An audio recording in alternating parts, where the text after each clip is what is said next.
Good afternoon, everyone. Welcome to GRIPS Forum.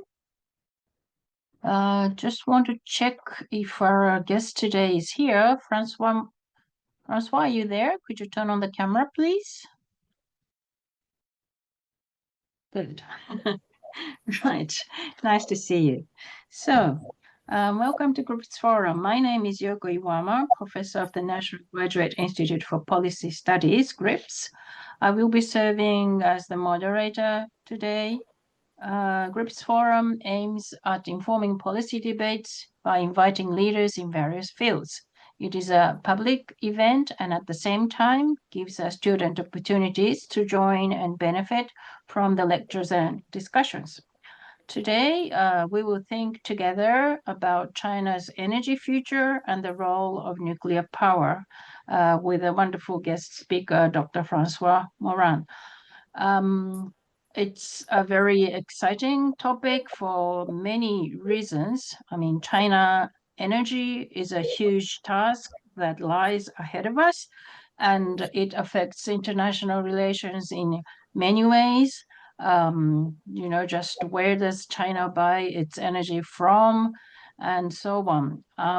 And then nuclear power is another very exciting topic, especially recently, because it's making a huge comeback, partly because of energy needs and partly because of environmental needs. And then, we have to also think about the future of environmental politics and the role of China inside it. So it's a fascinating topic in many ways, and I'm really happy to have Francois talk to us. We've met several times in several meetings, and Francois has always been a very engaging speaker. So let me introduce our speaker. Dr. Francois Morin is a senior engineer, graduate of the École Centrale de Paris, and holds a PhD in thermodynamics and nuclear physics. He worked several years as process engineer in Framatome, now Areva, in charge of accident evaluation and post-Chernobyl studies. In the 90s, he worked within French Atomic Energy Commission and managed technology transfers into China in the field of nuclear medicine. He then has been working in various fields and countries, Eastern Europe, Asia, Africa, focused on big projects, structuring and financing involving international cooperation. He is currently living in China, and since 2012, he is Director Asia at the World Nuclear Association. So that's a fascinating history and lots of stories to tell. But today we're going to talk about China's energy future and the role of nuclear power. So the floor is yours, Francois. Good afternoon, everyone. I am very glad to be here with you somehow, even if it's online. I prefer to be, of course, in Tokyo. I was there in February. I enjoyed it very much. It was not my first time in Japan, and I like it. I live in China. I like China. I like my own topic, nuclear in China, and also sometimes nuclear in the whole world. But I have high respect and affection for Japan. So I am glad to be, and thank you, Professor Iwama, for your nice introduction. Thank you to the GRIPS, and I shall try to show you some elements of the development of China nuclear power. So maybe we go to the slide sharing.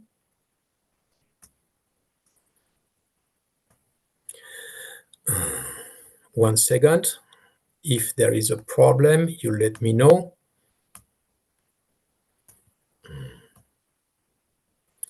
Is it fine, Professor?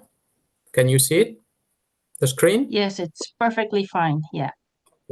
Okay, very good. So I try, to talk. I'm talking from the World Nuclear Association. Just one small word about that. It's an industrial association based in London, and which is entirely international. It is the only industrial international association in the nuclear industry. So we are partnered with IAEA, for instance, with various institutions which are involved in nuclear energy or in energy policy as well, that we try to influence towards more nuclear. I will go through some contents here. Maybe I try to avoid too many technical things, but try to give you some insights of what are the policies and what are the drivers behind the development of nuclear in China. First, I would say that since not that long time ago, since only 2023, I would say all of a sudden we saw in the international media some astonishment of how is China developing. As you see in the Wall Street Journal, for instance, I was contacted by all these medias earlier, maybe from 2020. I was on CNN even before that, in 2015, but then the interest for Chinese nuclear vanished a little bit, and it revived by 2023 with this kind of title, just about a new technology that was developed originally in Germany in the 60s, but fully put on grid only by the Chinese in 2023.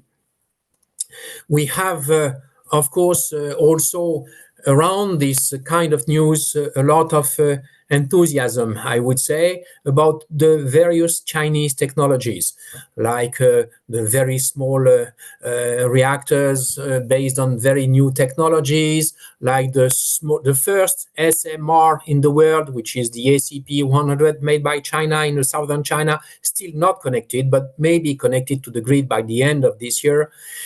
We had also seen some efforts on waste deposit in Gansu province in the desert on western China, and we have seen some progress also in research in fusion with the tokamak, which is based in central China.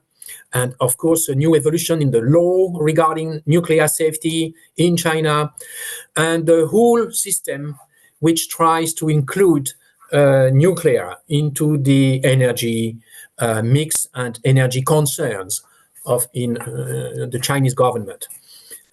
We've seen even that kind of news, that China might be the first state in the world, together with Russia, to install in the moon some base powered with nuclear power. You know that there is no way to develop space exploration without nuclear power. No one, even Elon Musk, cannot send anyone to Mars without the support of the nuclear power, because the trip would be too long, and it would expose paradoxically the travelers to too many radiations from the universe. So, and it's the same for a base in China. So this might be operational by 2035 with the help of the Russian and particularly some elements of the Russian nuclear engine. It's interesting because Russia has been at the beginning of the nuclear development in China, with first the atomic bomb in the 60s. And it's still going on. Sometimes people doubt about this collaboration between China and Russia. I see it still very alive. President Xi Jinping was recently in Moscow, as you know, and he has renewed some collaboration. And I don't see that this collaboration would stop soon. We've seen also news about their research on is further than the moon is the sun, with some here is the Chinese reactor research reactor compared to what exists in UK or in France. They all have their own record, but China is maybe a little less in terms of plasma duration than France, for instance, recently, but they are competing quite equally, and they are very, very, very, very in a very good position. Apart from China, what is the context of nuclear in the world today? We see, yes, maybe a kind of new optimism. Here is Mr. Tesla with very quiet below the sparks, electric sparks. We see now that the press, the media are prizing again nuclear after a lot of many years of opposition from many sides, from the governments, from the population, from the regulations, etc. And now we see maybe that even on the climate case, nuclear is back somehow. However, there are still some people who are against, of course, the development of nuclear. And we see here this anti-nuclear kind of thing, that the share of they say that the share of nuclear energy is low. It's 9% in electricity. It's decreasing. But all this is, this resistance from the anti-nuclear is in fact losing grip on the new policies all around the world.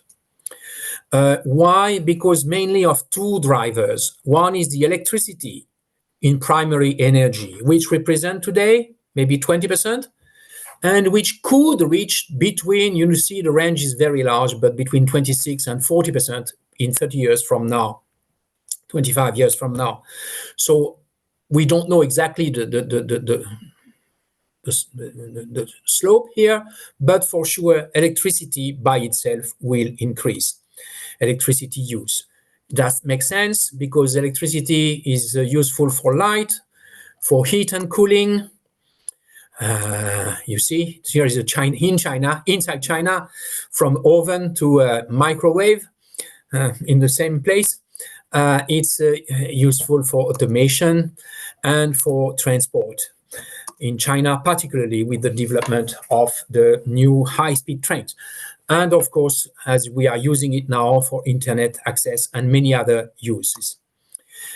The forecast on electricity rise, to be more precise, is really depending on the entity which is making the investigation. We are here, the World Nuclear Association. We are not as optimistic as the IEA, International Energy Agency, or the IAEA, that both see a plus 100% by 2050. We see a reasonable plus 50 and something percent. And the second driver for nuclear increase growth is, of course, the climate issue. It happens, all the protests, it happens in Japan, in the West, in the Western Museum, unfortunately, also sometimes. And people are scary about what is happening now with the high temperature, and they want to decarbonize the electricity itself as it is now.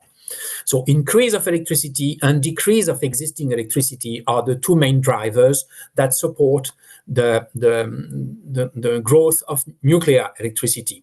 If we look just 1 second on this low carbon electricity around the world, there is still quite a high share with hydro, particularly, of clean electricity, which is 41%. And China and Japan are very similar, with nearly 69, 68, 69% of fossil fuels energy of their whole energy mix. On the electricity mix, the whole energy mix is even higher, is around 70, 75%. And truly, this is an example taken from Finland case. Truly, nuclear power is the fastest way to decarbonize the electricity grid. If we compare the case of Finland with the new power plant Olkiluoto 3, we see that even though it took many years to build, anyhow, at the end, it was the fastest way compared to Denmark, Norway, Sweden, or Germany, who tried to decarbonize by adding renewable. during the same years, the same 17 years. But all of a sudden, as soon as it is put on the grid, then the nuclear power makes the decarbonization more efficient. China itself has its own green goals. You may know them. That's Shuangtan, there's a Sotan, maybe in Japanese, something like that. They have two goals. One is to peak, and one is come to neutrality. Peak is the target is 2030. Neutrality is somewhere around 2060. For this, they have many sub plans of this big plan, and one of them is to increase the capacity of wind and solar to 1,200 gigawatt. The original plan by 2020 was to have this by 2030, but last year they already reached 1,400 gigawatt. They're already beyond this goal. We'll see some details around that after, but you see at least that they are in phase with their goals. The COPs have also mentioned the importance of moving from carbon electricity to non-carbon power, but they didn't really come to a conclusion regarding nuclear. They said something about triple nuclear in the COP28, renewable, but nothing about nuclear. But behind these COPs, there was some new initiatives. We, the World Nuclear Association, were somehow behind that a little bit with the participation of our partners, but we had these 25 countries first in 23 that signed a kind of commitment to triple nuclear by 2050. This included Japan, but it did not include China.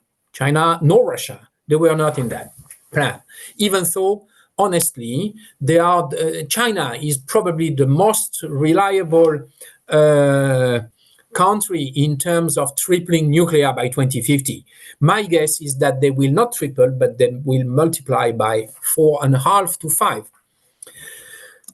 And we've seen some money coming to sustain the tripling of nuclear power. Many banks and calculation from the IAEA that we should increase the nuclear energy financing support to that amount, 125 billion annually. And some banks are starting agreeing with that kind of plans, but with no participation of Chinese banks. Not yet, I mean. And we see bonds everywhere, including in Japan, green bonds that also are supposed to help financing nuclear energy up to very high amounts, big amounts like that in France, 6 billion. But anyway, everywhere, significant amounts which are outside of the standard banking system. And we've seen recently, that was in March this year, a push from the US to ask the World Bank to start again backing up nuclear power and not only hydro as they were used to do in the past. But in fact, this is a study of the Financial Times itself. We see that this World Bank attempt, which has been agreed by the World Bank director, in fact, very recently, he said that in July, Mr. Bonga, he said that in July, he would, end of June or July, he would reconsider with his team the new financial support to nuclear development. But anyhow, we see that the goal of Washington support is to compete with China and Russia outside China and Russia in third countries like in Africa, in Southeast Asia, in South America, with the support of the World Bank. Maybe the Western countries could get some loans, particularly to compete with the Chinese and Russian loans abroad. As a conclusion in halfway, are we entering a new era? Yes, some people believe that. Mr. Birol, the director of the International Energy Agency, says that we see a strong comeback. And Mr. Grossi, the head of the IAEA, he says that it's not a renaissance, but a return to realism. And a new term is on the table. It's energy security. Definitely, nuclear is positive for many points, but I would just extract 2 points. One is yes, decarbonized power. The other one is energy security. And we've seen across the world many projects from Bangladesh, Egypt, Russia, Turkey, India, and China, of course, even UK, and restart of Japan. We've seen some facts which are confirming this new return to realism. However, the opponents to nuclear that I mentioned, they still exist, and they say that no, nuclear is not yet back on the table, because what we need is not decarbonization, but it's high-speed decarbonization. And they claim that as we need 10 years to build a nuclear plant, it's not quick enough. I think this battle is lost for them, because as I've shown with the Finland case, in fact, even if it takes 10 years, even if it takes even more, 10 years at least from the first approval to the connection to the grid for a new country, for a newcomer country, even in such a case, it's still valid, it's still positive to have more nuclear power. Let's have a look at the Chinese specificities. Are they optimists? That's the question. That's what you can see in a nuclear power exhibition in Beijing. It was taken some years ago, but it was the same 2 weeks ago in a China Nuclear Expo that took place in Beijing. So you see, that shows a little bit about the public attitude towards nuclear. They see it with some humor, and you have this kind of skeleton at the time, and they see it with some humor and at least with some joy, which is something very different that we don't see anywhere else. You see during exhibitions, you see people, stand-up people, common people being interested in the technologies and trying to grasp some elements of how it works. So yes, China is different. Mr. Magwood, I have here in blue, are the international questions about how can we support the development of nuclear. So here we have Mr. Magwood, Mr. Christensen, Mr. Guimares from UN agencies, all of them, or NEA. They say that yes, it's the government, it's not the market, and it's not the cost. Something else should rule nuclear development. And definitely, China has these things that do not exist in developed countries, West and Japan included, which is a sizable electricity demand growth. Today it's 6,000 kilowatt per capita per year, the electricity consumption in China. They target 8,000 kilowatt hour per capita in 2040. This is the more or less Japanese level today. Japan had much more some years ago, but now it's stabilized around 8,100.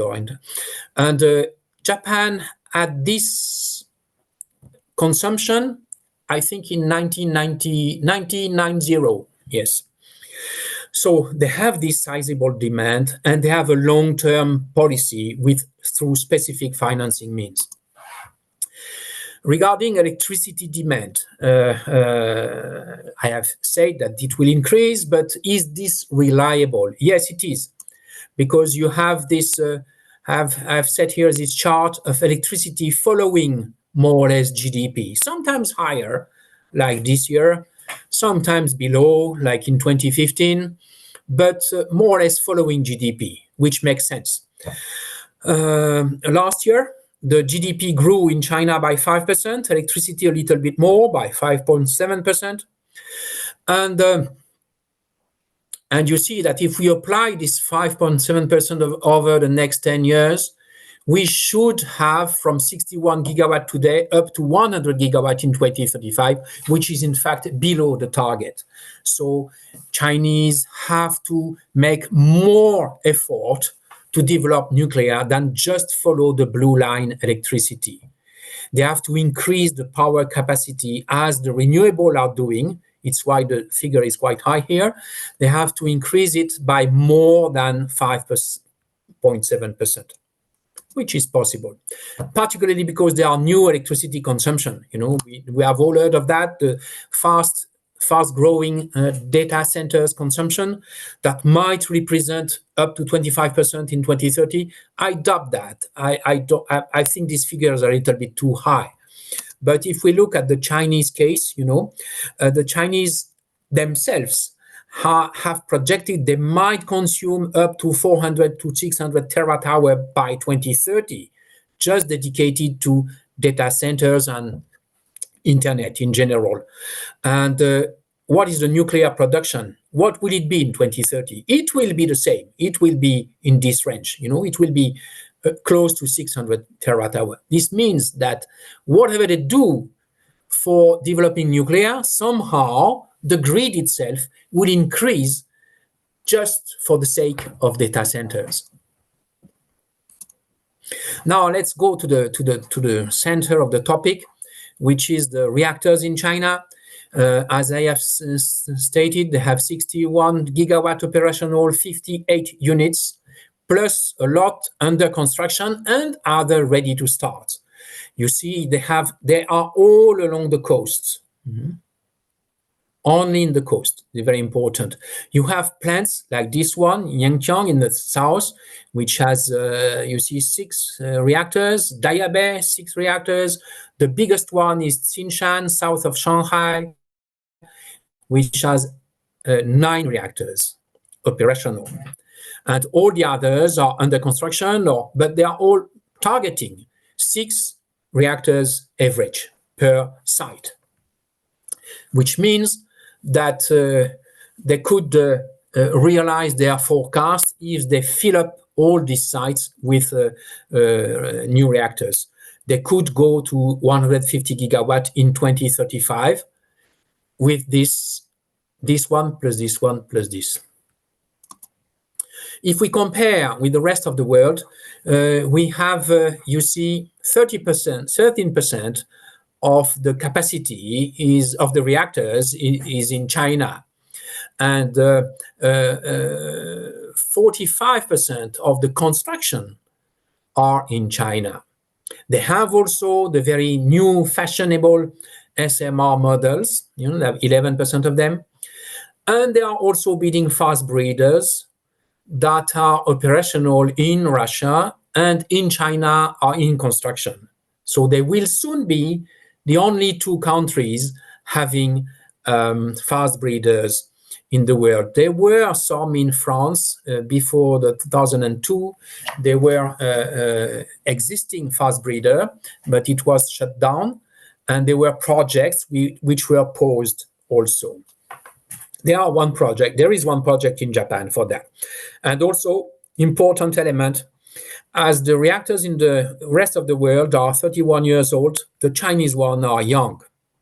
It means they will stay longer. If we count 60 to 80 years operation, they still have 50 years ahead till the end of the century. And technologies are new. What does the Chinese industry forecast itself? It's very difficult to forecast. It's why the range are here quite broad.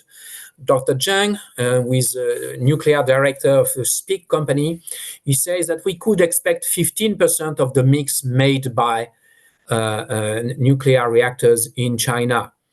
If we have 15%, then it would mean 270 gigawatt by 2050. If 25%, that would mean that many. Here I have written the target for the China Electricity Council and the increase in electricity consumption. And they are quite in line. In 2024, you see, they are already closer to 2030 target. and with 5% being nuclear. But there is a long way to go from 5% to 15%. However, if they go on building up to 6 reactors to 8 reactors a year by 2030, plus then, as it was stated, 8 to 10 reactors after 2030, then they could reach 184 gigawatts in 2040, which is in line with what we in the World Nuclear Association have more or less forecasted in the upper and reference scenario, something in the middle. This long-term strategy is supported. Don't look at these details, just for stating some prices here. I have stated just a comparison of the cost of nuclear in China, the wind in China, which is more expensive than we believe, the solar in China, which is when you calculate the levelized cost of electricity, is even higher than we expect, and Hinkley Point, this is nuclear in UK. In fact, the cost of nuclear is much lower in China than in the US or in the West. And for one main reason is that they are using low interest rates for the loans which cover the major part of the cost, the construction cost in China. As a result, they have a lower cost per kilowatt, which is 1/3 of the same cost in US, France, and probably in Japan too. There was stated that the discount rate or interest rate, is nearly the same thing, that depending on it, 10% or 1.4% leads to a very different price per megawatt hour at the end of the end. And this is it's not the capital cost which is costly in the West, in developed countries, is the cost of capital. Getting money is expensive itself. Let's have a look at the reactors. We have the reactors are now, after the start of nuclear power technologies, we have seen a lot of different reactors all across the world. These reactors should be linked, by the way, to the use of uranium. I'll go back to that afterwards. A design is linked to a specific fuel type. I just want to mention that now. And in China, we have also a high diversity of reactors. You see here's a proportion of reactors in China. Now, most of them are the red ones, which are the Hualong, the China-made things. Here, I have a picture of the CAP 1000, which is a Westinghouse technology transferred. They have 4 operating, some under construction, some planned also, and a total that might be 20. Remember this figure, 20. They have also the Gen 2, which were built before the CAP 1400, which are the CP, these very different names. 32 of them have been built, plus 2 EPR, plus 2 Canadian, plus 8 Russian, plus 2 newly developed Chinese reactor on the model of the CAP 1000, but with a higher capacity. So you see they have a large range of reactors. They have, of course, the Hualong, not only by CNNC, as it's written here, but also by CGN, the competitor. And you see it here under construction in a site where there was these Gen 2 reactors. You see the four reactors here and 2 Hualong here. And what's interesting to see is the difference in volume. One Hualong is nearly as big as 2 Gen 2 reactors because of new safety features, of passive safety features, etc. It requires more concrete, 50% maybe, and more steel as well. You see again here the same kind of difference. The number of these totally planned Hualong is 57 compared to the 20 CAP 1000 derived from the Westinghouse design. I skip here, it's the same. They have also not only a diversity of reactors, but the diversity of owners and operators. For instance, I took this example here in the South China and the Hainan Island. You have the Changjiang reactors. They were owned 51% by CNNNC, the first two operating today, and the new ones under construction are owned by Huanong 51%. There is a move. This is as a symbol of this change in operators. We have now three main operators in China and builders and operators of nuclear reactors.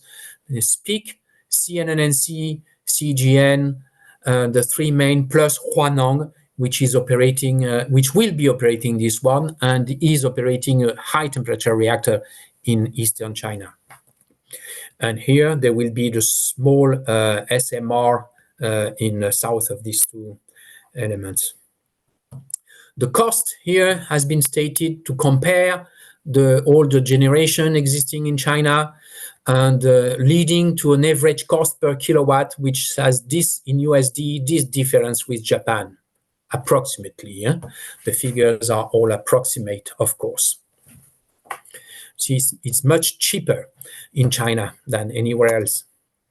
However, the construction time is not getting shorter and shorter. Here is the old generation. It's all over the world, but it's nearly China, valid for China only. Here is the construction time of the Gen 2. And the new ones now are in fact increasing in terms of construction time. Even the Hualong is higher. You see, it's quite good, but it's still higher than it was in the past.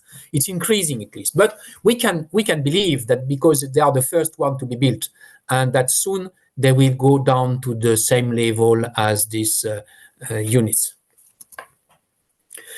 As a consequence of this construction, we have now, and the electricity growth you see here, it's quite important. As I have told you already, thermal is still not only existing, but it's still increasing. And the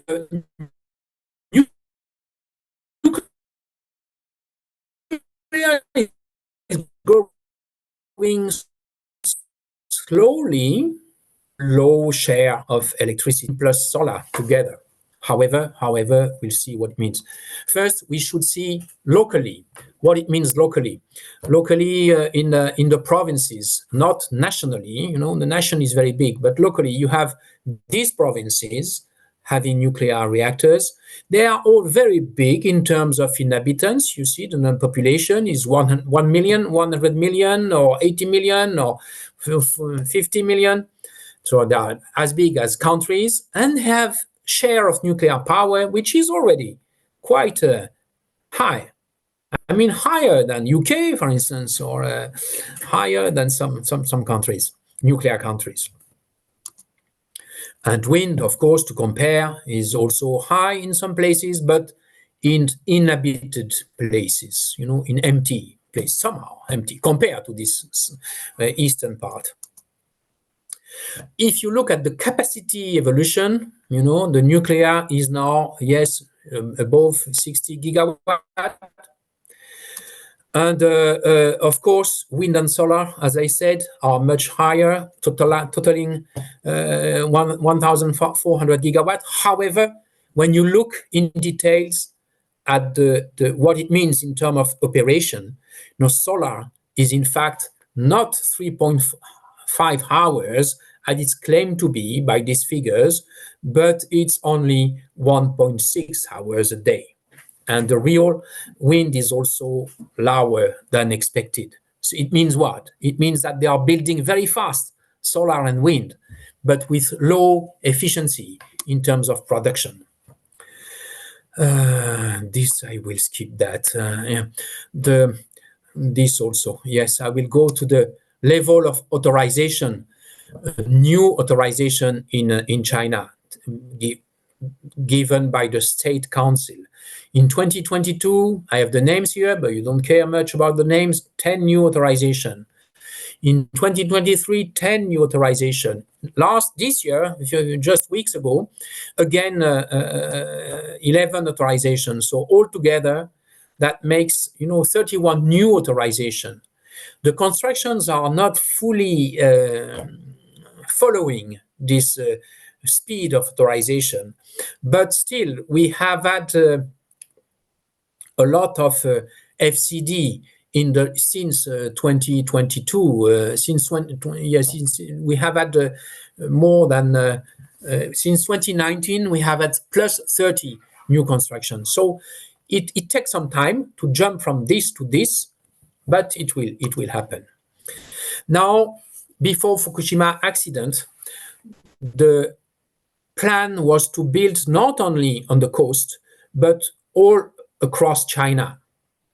And then, because of the fear of water flood of these rivers, particularly, and this one also, because of that, they made a pause. Of course, there is no sea, but of the flood by river water. So they made a pause. But if they would not, there is still a big potential there. And Mr. Wen Zhenfu from the China Nuclear Energy Association said that we should accelerate today, again, after 2020. We should accelerate the construction, at least in these 3 sites which are inland. He said that the safety standard is fine, and inland power plant as safe as coastal power plant. However, the government is still shy in opening these ones. But you have even plans, the Gansu is far in the west, where there is some nuclear activity, but not power. It's just about fuel and uranium, and there is still some activity there, but it's the desert. And this Mr. Hao Yuan says that we should have also even there, even in so dry places, because there is no accident, and because when we compare the coastal nuclear power to the inland nuclear power, in fact, the main solution is to add a tower, a cooling tower. Then you decrease the need of water by 90%.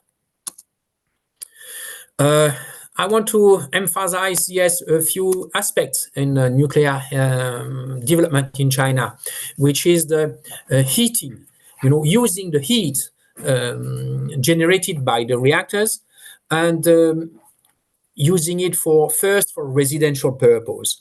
So there is now a plan all across China. It's not new. It was known in the US, in Canada, in some other places. It was not really expanded, but it exists in some places with a long experience. So you have a specific dedicated center which controls the flows and the heat exchanger to provide heat to the district, to the local district heating. So now it started in 2019. They have increased the power of heating from that much in one place in Haiyang, and from up to 13 million square meters. The whole China is having maybe 15 billion square meters by 2030 needed heat. And if nuclear takes 10% of that, that means, let's say, 10 times this. So what has been done in one plant could be done in 9 other plants, and the plan would be fulfilled, particularly in the east and northeast region of China. Now, I mentioned that they have a high temperature reactor, and they have a new project. I just wanted to show you how China is ahead. This exists elsewhere in the world. It's not strongly developed, but it exists. It will be developed now more in Finland, in Sweden, in northern countries, in cold countries. But it's not very developed. This one is not developed. It's very new. Why? Because when you have a standard PWR, pressurized water reactor, what you get is a relatively low temperature, because this has to be transferred. So you have, in fact, you have 200 degrees available, and at a relatively high pressure and high flow. But this is not enough for industrial purpose. It can be enough of 200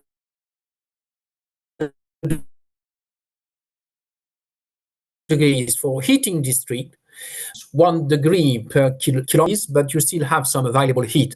But for the industry, it's not enough. On the opposite, with a high temperature reactor, the new one, which has been operational since 1 year now, you have a higher pressure and much higher temperature, but unfortunately a low flow, which is not enough for the industrial needs. And it's why they have decided to make a twin project. You have 2 high temperature reactors here, and 4 Hualong 1, they will be built together at the same time, linked together, and they will provide electricity for the grid locally, plus heat for the industrial facility.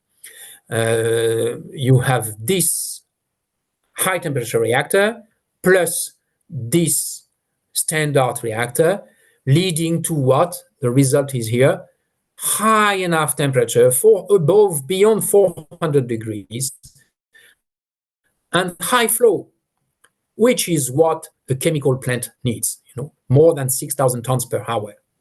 So this project is very new. It's not yet on operation. It will be by 2030. But it is something that China is making. It's impressive for me, because it requires the nearly simultaneous construction of 6 reactors for one typical result project. A few words about the supply chain, which sustain that. When China started here, develop their capabilities by implementing foreign technologies at the beginning. And when they started in 1994, here in the south of China, to build reactors together with the French, it was operational in Daya Bay in 1994.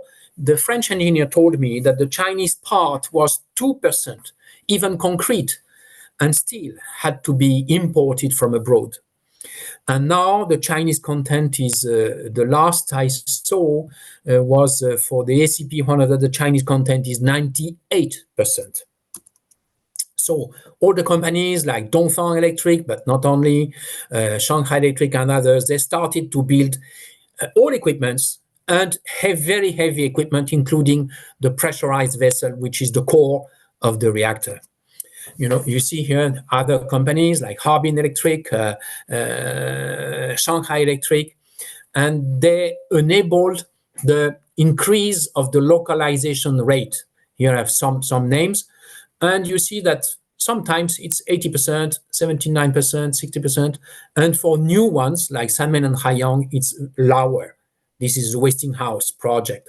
But step by step, they are increasing this localization rate. As you see here, with the first Sanmen 1 and Haiyang 1, and leading slowly to Haiyang 2, here Sanmen 2, Haiyang 2, and now Sanmen 3 and Haiyang 3, which are nearly beyond 90% localized, thanks to all this big equipment entirely made in China. Some words about SMR. There are many SMR design. There are only paper design, to be honest, today. Some of them are Chinese. Among the 83 design, you have 9 Chinese models of all different technologies. Here you have, it's not important, you can still have it afterward, but you see that some specificities of this, of 6 of them here in China. Some are dedicated to floating plants in the south, made by CNNC or CGN. Some are dedicated only to heating, like this one from CNNC, or this one from SPIC You see, they don't intend to produce electricity, only heat, but they are only designed. Except two of them. One is this ACP100, which is nearly built now and might be connected to the grid by the end of this year. And this one is the HTR high temperature that I talked about at the beginning, which made all the foreign media all of a sudden impressed. And this one is already in operation since more than a year. SMR are really, just have a look on this part that we made in the World Nuclear Association, this guess or forecast in the future. We guess that they will be very useful for what? For coal replacement and for hydrogen production after 2040. You see, and where will they be used? Mainly in North America, the green, and in blue, in Asia Pacific, you see. So mainly maybe in China. China itself has set some split of the use for SMR, as you see on this map. You know, power supply, but I doubt it would be used here in power supply because you have all these high power reactors here, high capacity. Replacing fossil fuel in this place, maybe. Heating supply, yes, of course, for the north. Sorry, I am soon getting to my time. I'll try to go faster or to stop and to just answer your questions afterwards. Definitely, here is a question that's what for the US. Sorry, I didn't write it, but the US. The US has a plan to build 200 gigawatt. But among these 200 gigawatt, the largest part is to build them on coal site, to replace coal facilities by small modular reactor, which is a big challenge. China could do the same. China could, as the plan to retire a certain number of coal plants. However, there is a big difference between a coal plant and a new plant, is that the coal plants are usually close to the cities. It's the same also for there is a big trend now for the demand in power for sustaining the data centers I mentioned earlier. Amazon, Google, Microsoft, they all want their own nuclear reactors. However, China has the same. China has a big data center plan, but their plan is to move these data centers, which are building or under construction here in the east part, and to move them to the mountains, where it's cooler first, and when you have access to hydroelectricity. But if China is targeting this number, as I told you, it will eat all the equivalent of nuclear power. Anyway, the problem is for both cases, for data centers as well as for replacing coal plant, is the emergency zone. It's very sensitive to Japanese because of the Fukushima Daiichi case. We have evacuated maybe too many people, but at least we have many kilometers around the reactor, and possibly the small modular reactor would accept to have a smaller emergency zone. It is not under the IAEA rule or recommendation, but it is considered today by the US and considered also by China. So this might help to build some SMR. If not, I don't see very much potential. In fact, to be honest, as a small conclusion, I say that the market for SMR is depending on the order books.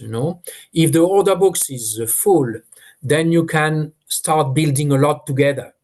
But for the order book to be full, more than 20, 30, 80 units, what you need large country. China, Russia, Canada, typically. US is a large country too, but unfortunately for this aspect, the US is extremely privatized. You have many different operators. And Canada is having different operators, but is a strong government which can impose the construction of SMR across the country for remote places. And Russia and China are centralized powers who can potentially order simultaneously many SMR. So they have, because of this order book question, and which is linked to the supply chain capabilities, the China might be able, Chinese and Russian, to build an SMR supply chain earlier than other countries. I can, instead of going through the natural resources which can sustain this development, I'm afraid my time is over nearly, so I can use that the remaining slides for your question, if you don't mind.